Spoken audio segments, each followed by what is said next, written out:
আসসালামু আলাইকুম, স্বাগতম জানাচ্ছি বিবিসি নিউজ আন্তর্জাতিক সংবাদে। শুরুতেই সংবাদ শিরোনাম, এরপর বিস্তারিত। আর কখনো যাতে ভোট ডাকাতি না হয় সেই ব্যবস্থা করতে হবে। দেশপ্রেমিক শক্তির বিরুদ্ধে একটি মহল ষড়যন্ত্র করছে মির্জা আব্বাস। স্বর্ণের দামের রেকর্ড ভরিতে বাড়ল ৪,১৯৯ টাকা। শুনানির তৃতীয় দিনে ভোটের মাঠে ফিরলেন ৪১ প্রার্থী। দর্শক, এতক্ষণ শুনছিলেন সংবাদ শিরোনাম। এখন বিস্তারিত। আপনি যদি ইসরায়েলের ধ্বংস চান এবং মুসলিমদের পাশে থাকেন, তাহলে ভিডিওতে লাইক করে চ্যানেলটি অবশ্যই সাবস্ক্রাইব করে দিবেন এবং আপনার মূল্যবান মতামত অবশ্যই কমেন্টে লিখে জানিয়ে দিবেন। এখন বিস্তারিত। আর কখনো যাতে ভোট ডাকাতি না হয় সে ব্যবস্থা করতে হবে। সোমবার বিকেলে রাষ্ট্রীয় অতিথি ভবন যমুনায় প্রতিবেদন জমা দেওয়ার পর তদন্তের বিভিন্ন দিক নিয়ে কমিশনের সদস্যদের সাথে আলোচনা করেন প্রধান উপদেষ্টা। জাতীয় সংসদ নির্বাচন ২০১৪, ২০১৮ ও ২০২৪-এর তদন্ত প্রতিবেদন প্রধান উপদেষ্টা অধ্যাপক মোহাম্মদ ইউনুসের কাছে জমা দিয়েছে জাতীয় নির্বাচন তদন্ত কমিশন। সোমবার ১২ জানুয়ারি বিকেলে রাষ্ট্রীয় অতিথি ভবন যমুনায় প্রতিবেদন জমা দেওয়ার পর তদন্তের বিভিন্ন দিক নিয়ে কমিশনের সদস্যদের সাথে আলোচনা করেন প্রধান উপদেষ্টা। এ সময় উপস্থিত ছিলেন কমিশনের চেয়ারম্যান, সাবেক বিচারপতি শামীম হাসনাইন এবং সদস্য শামীম আল মামুন, কাজী মাহফুজুল হক সুপন, ব্যারিস্টার তাজরিয়ান আকরাম হোসেন ও ড. মোহাম্মদ আব্দুল আলিম। উপদেষ্টাদের মধ্যে উপস্থিত ছিলেন আইন উপদেষ্টা আসিফ নজরুল, শিল্প উপদেষ্টা আদিলুর রহমান খান, তথ্য উপদেষ্টা সৈয়দা রিজওয়ানা হাসান এবং সংস্কৃতি উপদেষ্টা মোস্তফা সারোয়ার ফারুকী। তদন্ত প্রতিবেদনে কমিশন জানায়, ২০১৪ সালের নির্বাচনে ১৫৩টি আসনে বিনা প্রতিদ্বন্দ্বিতায় এবং বাকি ১৪৭টি আসনে তথাকথিত প্রতিদ্বন্দ্বিতামূলক ভোট হয়, যা ছিল সম্পূর্ণ সাজানো ও সুপরিকল্পিত। রাষ্ট্রের সর্বোচ্চ পর্যায়ের সিদ্ধান্ত অনুযায়ী আওয়ামী লীগকে ক্ষমতায় রাখতেই এই বন্দোবস্ত করা হয়েছিল বলে তদন্তে উঠে এসেছে। প্রতিবেদনে বলা হয়েছে, ২০১৪ সালের নির্বাচন সারা বিশ্বে বিনা প্রতিদ্বন্দ্বিতার নির্বাচন হিসেবে সমালোচিত হওয়ায় শেখ হাসিনার নেতৃত্বাধীন আওয়ামী লীগ ২০১৮ সালের নির্বাচনকে প্রতিদ্বন্দ্বিতামূলক দেখানোর পরিকল্পনা নেয়। বিএনপি সহ অন্যান্য বিরোধী দল এই সুদূর প্রসারী পরিকল্পনা বুঝতে না পেরে নির্বাচনে অংশ নেয়। দেশপ্রেমিক শক্তির বিরুদ্ধে একটি মহল ষড়যন্ত্র করছে মির্জা আব্বাস। দেশপ্রেমিক শক্তির বিরুদ্ধে একটি মহল ষড়যন্ত্র করছে বলে মন্তব্য করেছেন বিএনপির স্থায়ী কমিটির সদস্য মির্জা আব্বাস। তিনি বলেন, দেশপ্রেমিক শক্তির বিরুদ্ধে একটি মহল ষড়যন্ত্র করছে। আজকে নির্বাচনের সুযোগ নিয়ে যারা দেশকে অস্থির করার চেষ্টা করছেন, খুনখারাবি ও মব সৃষ্টি করে বিশৃঙ্খলা করছেন, তারা জনগণের পালস বুঝে গেছেন। জনগণ তাদের ফাঁদে পা দেবে না।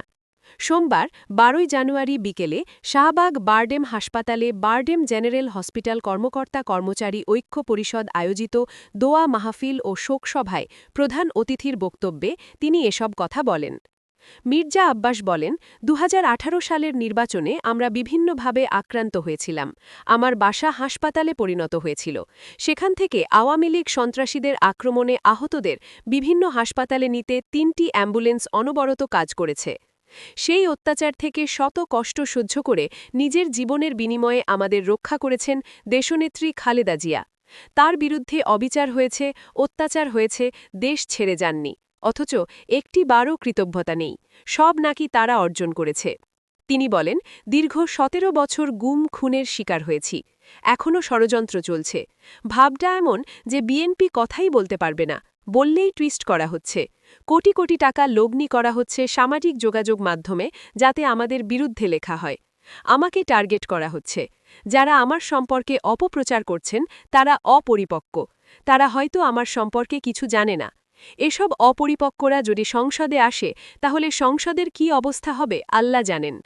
দোয়া ও স্মরণসভায় বিশেষ অতিথি হিসেবে বক্তব্য রাখেন বিএনপির স্বাস্থ্য বিষয়ক সম্পাদক ডাক্তার রফিকুল ইসলাম প্রমুখ।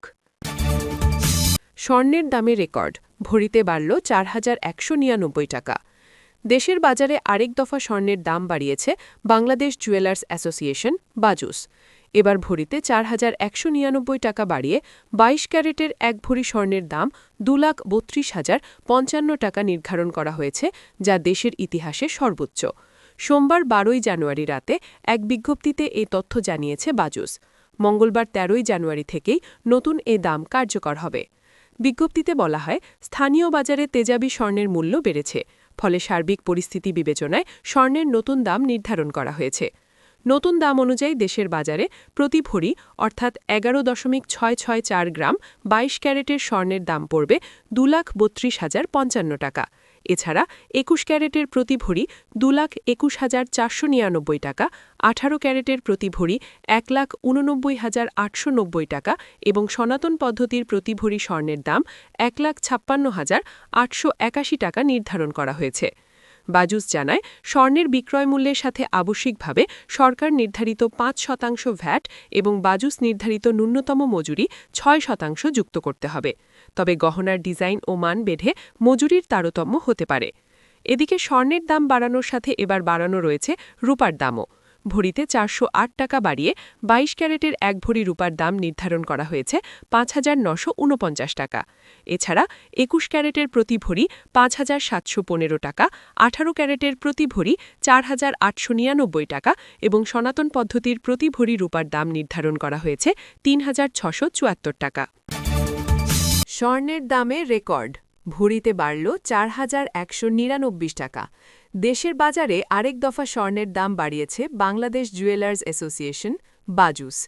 এবার ভরিতে ৪,১৯৯ টাকা বাড়িয়ে ২২ ক্যারেটের ১ ভরি স্বর্ণের দাম ২,৩২,০৫৫ টাকা নির্ধারণ করা হয়েছে, যা দেশের ইতিহাসে সর্বোচ্চ। সোমবার ১২ জানুয়ারি রাতে এক বিজ্ঞপ্তিতে এ তথ্য জানিয়েছে বাজুস। মঙ্গলবার ১৩ জানুয়ারি থেকেই নতুন এ দাম কার্যকর হবে।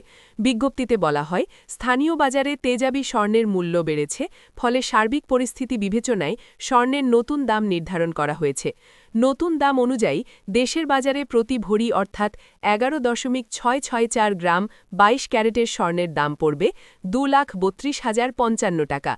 এছাড়া ২১ ক্যারেটের প্রতি ভরি ২,২১,৪৯৯ টাকা, ১৮ ক্যারেটের প্রতি ভরি ১,৮৯,৮৯০ টাকা এবং সনাতন পদ্ধতির প্রতি ভরি স্বর্ণের দাম ১,৫৬,৮৮১ টাকা নির্ধারণ করা হয়েছে।